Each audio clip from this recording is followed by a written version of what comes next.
బరువు అనుకుంటే బరువు, సులువు అనుకుంటే సులువు, బ్రతుకెలా ఉండాలో నువ్వే తేల్చుకో. అనుకున్నవన్నీ అవవు, ఎప్పుడు ఏదో కరువు, అందుకీ కమ్మని కలలో సరి చూసుకో.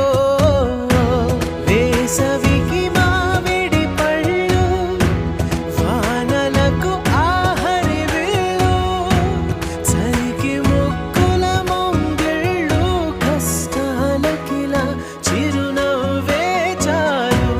చేదైనా గాని ఇష్టంగానే తింటున్నామంటే అదే ఉగాదని అంటా. ఏ కష్టాలైనా వచ్చే పోయే చుట్టాలే అయితే సదా సుఖాలతో ఉంటా. బరువు అనుకుంటే బరువు, సులువు అనుకుంటే సులువు, బ్రతుకెలా ఉండాలో నువ్వే తేల్చుకో. అనుకున్నవన్నీ అవవు.